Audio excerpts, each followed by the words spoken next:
Un relativist se legăna pe o pânză de păianjen și pentru că nu se rupea a mai chemat un invitat.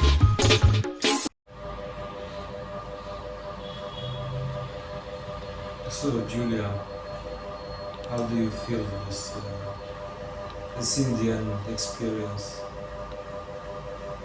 Well, I love it. I love it. This is my second time in India. I lived here for 8 years in my early 20s, in 1990 through almost 2000. And it was a very different experience. I lived in a different place in India. I was working in the northern parts, but since all that time, almost 25 years, I wanted to come back to this country. So this is my coming back to what I experienced when I was a younger person.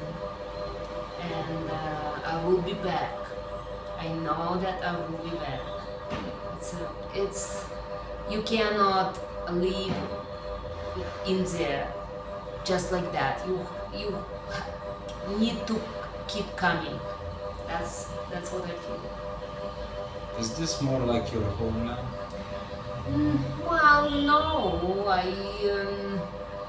I have my husband. He's American.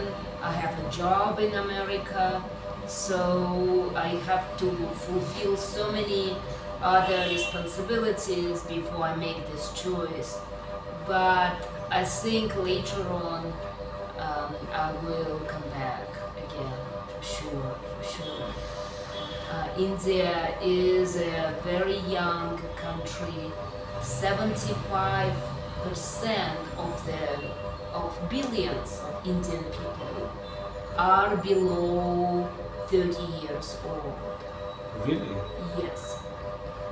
It will be a superpower in a few years. And even thinking about this way, right? Thinking about this upcoming power is pretty fascinating. And all the European countries are getting older, America is getting older, so India is getting younger. It's very interesting. It's rebirthing every time. Yes. So this is the future. Well, maybe that's not a bad thing, since there is like a spiritual feeling here, and they kept more this culture of the soul here than in America, let's say. Well, I don't know, maybe you can tell me more about how it is in America, but from what I understand, it's going into the AI mindset. Yes, and somehow in India the connection to the earth has been preserved. For instance, all the high school students know how to do yoga, or have experienced yoga, or taken classes in yoga. Yoga, it is an everyday experience for majority of Indians. And yoga, it is a practice of connecting to yourself, connecting to the nature, connecting to the context, everything that we are trying to do in the States, or trying to learn how to do. These practices have been here for centuries and have not been forgotten.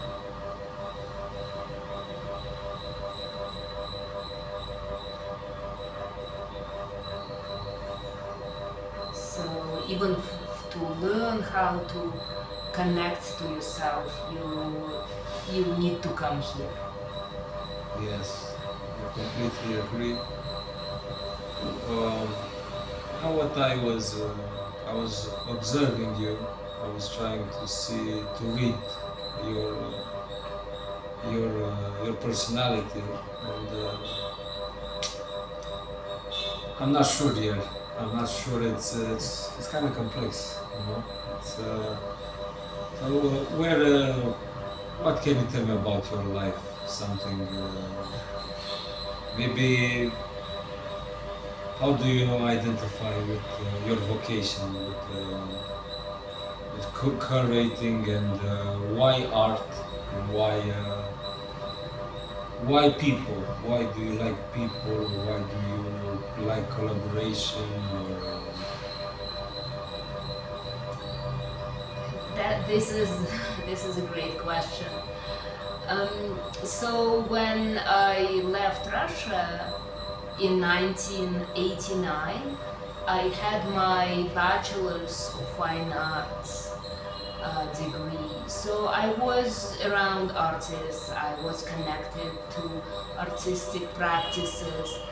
They were very different in Russia of that time, very pro-Soviet, very realistic, but it still was a potential for me. And when I left Russia, I came to India, where I engaged in small export business. I was sending packages of apparel, cotton dresses, t-shirts to Russia. There was nothing there to wear, or there was nothing there in Russia to buy. The economy was really bad at that time. So I had a little bit of avenue, or opportunity to make some money while being in India. My father used to sell all the dresses. So very down to earth occupation, because so many Russians were here doing the same. So I was part of the whole history of Russia opening up. And in around 2000, the regulations in India have changed. India became more regulated. The tax reform came in. The money were changed and devalued. So there was no place for me as a small businesswoman to work. So I had to re-envision my whole life. I didn't know what to do. Being in Asia for 10 years affected me in a very good way, but it's also removed me from being, an American or somebody else. I certainly didn't want to go back to Russia because the country already had Putin or someone like Putin, so there was no prospects for me to go back after being away for so long. I lost all the network, I lost the contact, so I kept going further and further. And from India, I moved to New Zealand. I applied for the immigration status in New Zealand, and I received the resident visa to come to New Zealand in 2001.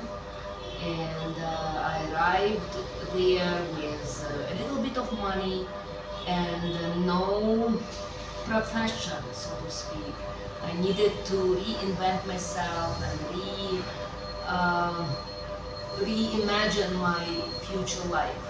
And first degree, my bachelor's of fine arts, helped me to ground myself.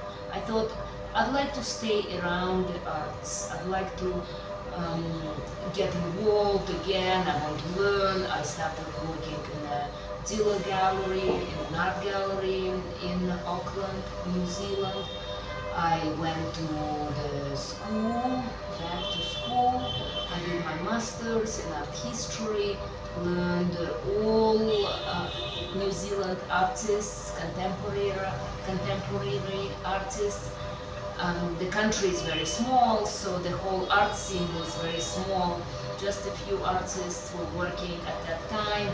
The whole contemporary scene was just beginning, and I was there in the right time.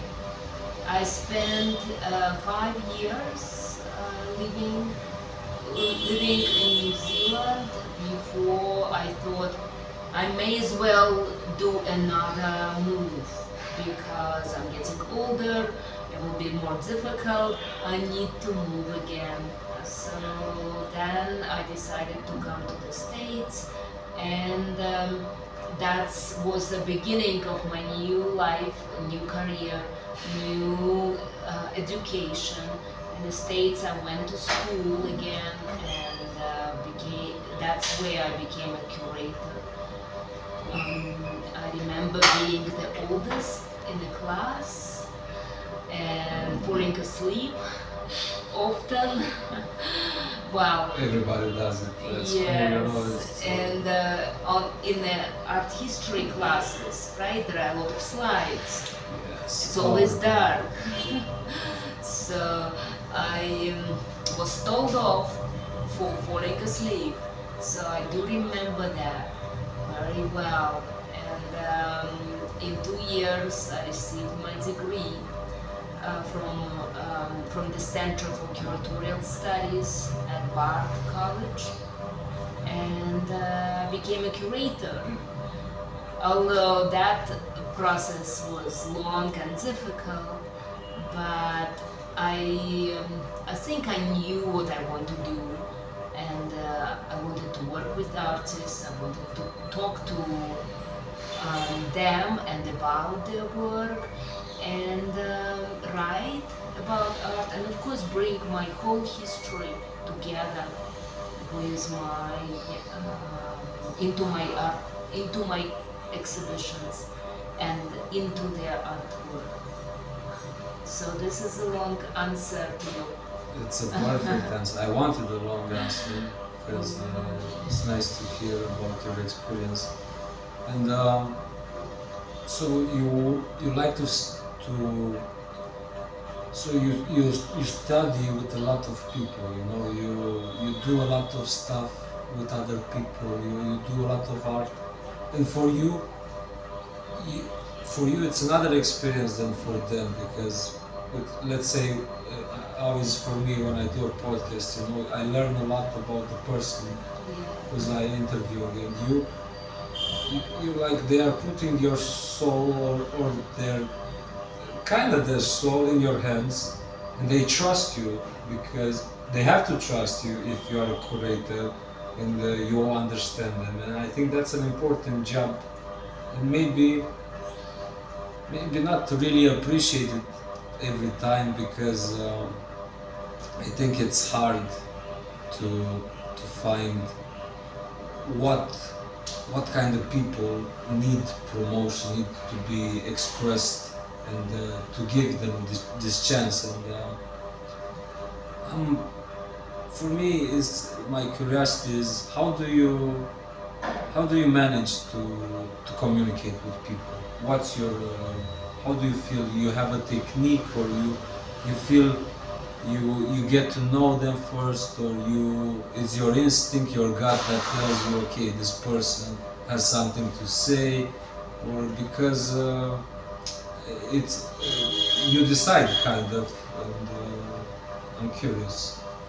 Yes, I do decide, but my decisions of artists I would like to work with are based on their gender.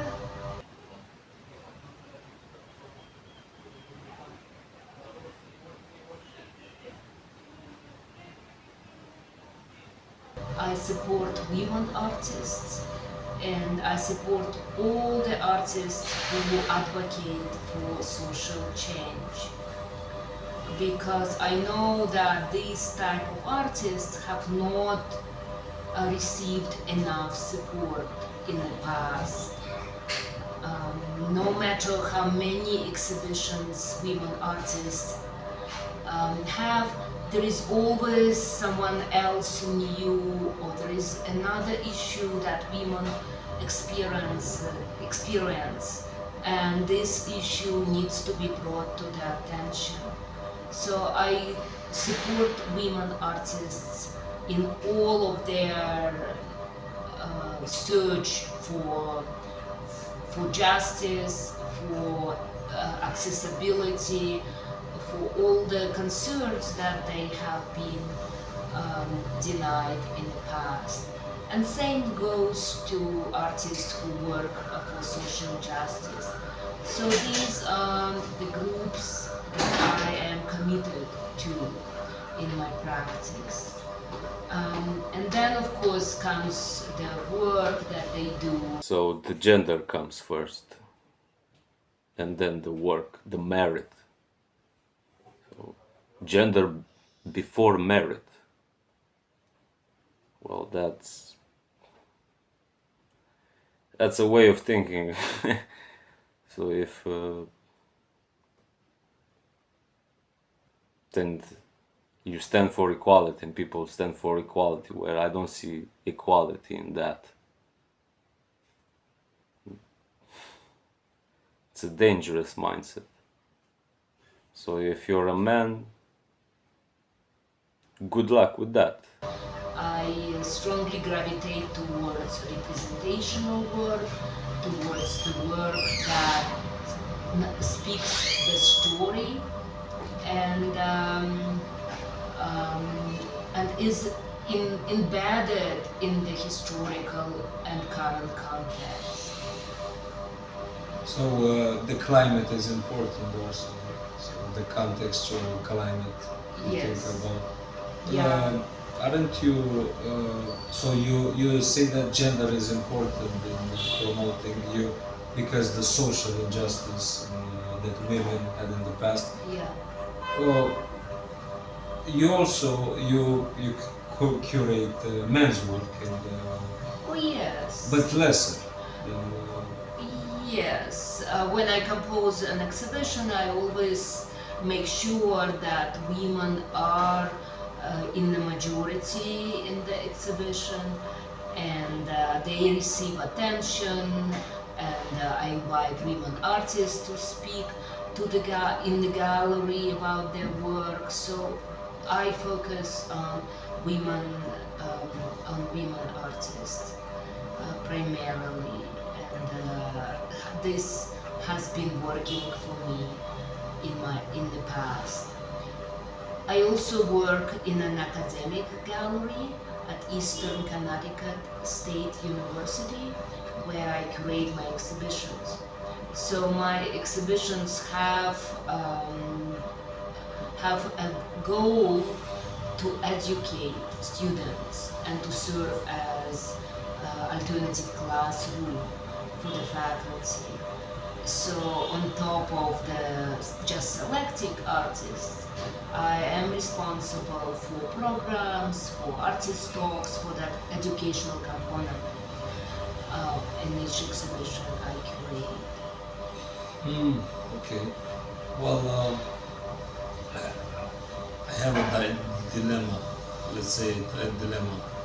If a male who is really talented, and if you based, your first condition, if your first priority is to promote equality, and do you think it's not gonna affect? Isn't it dangerous that if some guy who is actually tremendously talented, let's say someone like Van Gogh or something, you will miss out on him if I don't know what's your perspective. I'm curious because if let's say I make an exposition and I'm depending on the gender, I miss out on the other gender, and I don't know. What do you think? It's Well, there are many curators out there, and I will let them to work with this super talented artist, who is male artist. So I am fine with not having the super talented people in my exhibition. What?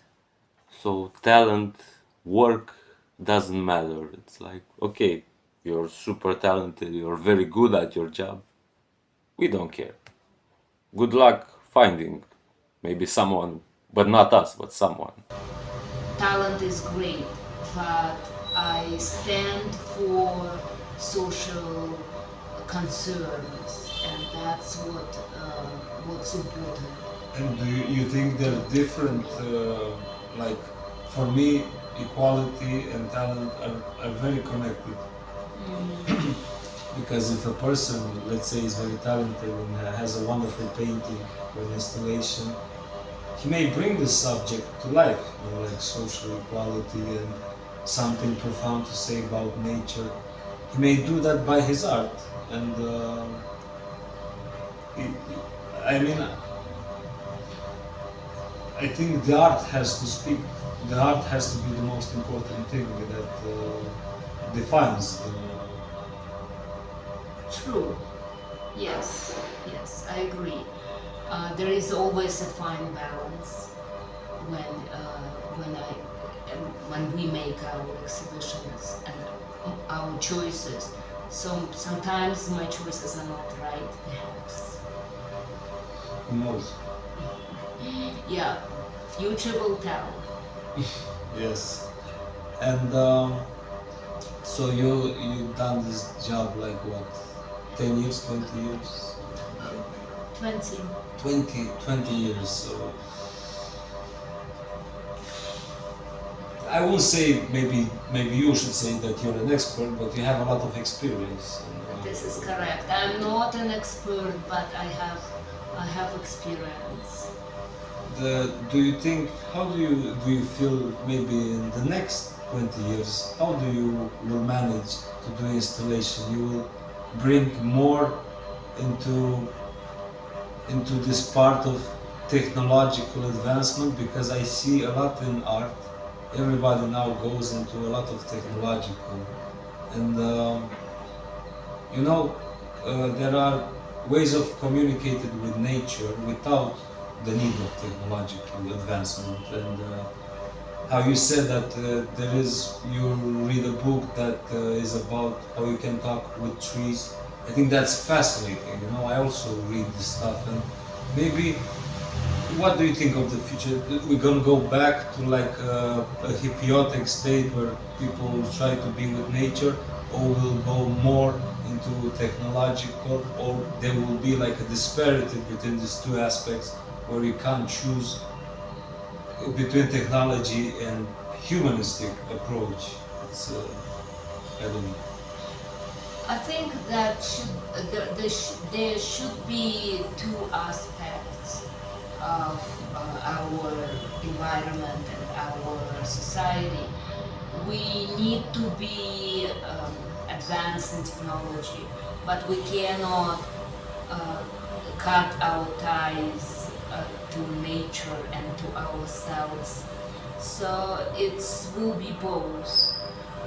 And in my exhibitions, I certainly will invite artists who works with AI, but also will invite artists who pick up wooden sticks and arranges them in a wonderful pattern.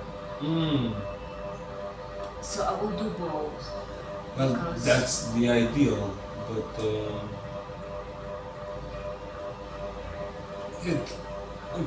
I see like AI is going everywhere now. Is everybody? I heard like Frank Sinatra AI version with new songs, and I couldn't believe that I thought they were real. I thought they was his songs, and it was just AI making songs of Frank Sinatra. And I don't know about the ethical thing because that man put his soul there, and then the machine just took his soul and said, "Okay, this is I can make 10 songs of this like in a minute." I'm a little afraid of that because if maybe in 10 years our jobs gonna maybe not disappear but transform in a way that I can't explain to my father or my grandmother what I do, because it's gonna be like they're gonna have a name like AI installation program or button tool or something. Well, about 30 years ago or 25 years ago, when internet came into our lives, we were afraid as well, That's true. right? And now we are all use it and abuse it and do a lot of things with it. So I suggest we need to learn about AI. We need to explore it and see how we can change or benefit from it or change it or certainly make it into put some ethical parameters on that unruly technology. Even with internet, right, we know how to protect ourselves, protect our children from all this information that is not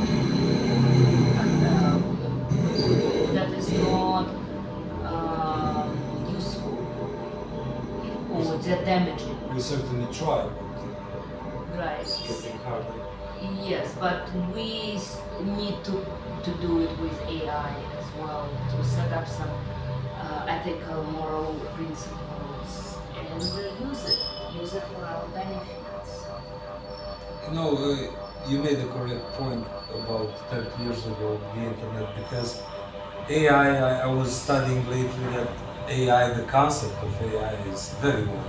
You know, and they always said it's going to transform everything and it's going to be like a robotic place with machines flying and Blade Runner like Matrix. It's not happening yet. I don't think it's going to happen in our lifetime. Yeah. It looks like we're maybe it's not even important, but what if you're gonna curate an exposition with AI artists where the artist is gonna be like, this is the artist, the AI machine. I look forward to curating exactly this exhibition with artists not being real, but with artists who are AI. They are machines. And you will, how will you communicate with their art? Will you try to find the soul in the AI mind, or will be hard for you because they are machines, they are programmed? No, there are artists who work with AI, who deploy AI to create the work that they need, that also address social justice and other environmental concerns. So I will invite artists who work with AI, and that would be a complete exhibition of AI work, of work produced by AI, but by real artists. Okay. Well, there is this thing that now the funds the governments, and they spend more money and they give more money to AI programs Yes. and art programs especially, and it's hard not to say no to that. Let's say if somebody will say, okay, do this exposition with AI, we're gonna give you $100,000. It's gonna be hard for you to say no and do for a guy who just, let's say, a bum who lives on the street and is the next basket or something. And I don't know what will be the challenge, because it's getting more controlled, like, and I hope you will still have in the future the decision making that you'll have now, because it's going to be important for you to decide what artists you want. You know? Exactly. Exactly. And which funding I want to receive, because the source of funding is also important. And by my principles, I cannot receive money from an organization that makes something bad for the humanity. For instance, in America, we have this very well-known producer of mental drug, of happiness drug, I don't remember the name of it, and Sackler family who supported Guggenheim, MoMA, and all the other museums, and now these museums reject the money that comes from that family just because that family is involved in producing um, drugs that damage and very effective on human psyche. Um, with the drugs, it's very easy to be addicted to that drug. But you don't mind getting funded with AI because now expositions and a lot of in the art industry is funded. It's more chances for you to be funded if you go into this technology oriented direction and into this all new program of the globalists satanic mind. It's I think it's fear, and you don't see it. That's a problem. It's fear of losing your job, and you justify your funding. You justify, okay, so you wouldn't promote something with drugs or where there is something like that, but because but you don't mind AI funding. You think you maybe you mind a little, but the fear of losing your job or not having some kind of money or social validation really puts a toll on you. So that the source of funding is very important for me as a curator who advocates for change, for social change. It's nice to hear that. It's nice to hear that. Doesn't look like, because there are so many people now who do this, but it's very important. Social change and social structure to keep humanity afloat. Uh, this were the aspects I thought were the most important to talk to you. If you can give me your hands for a second. Sure.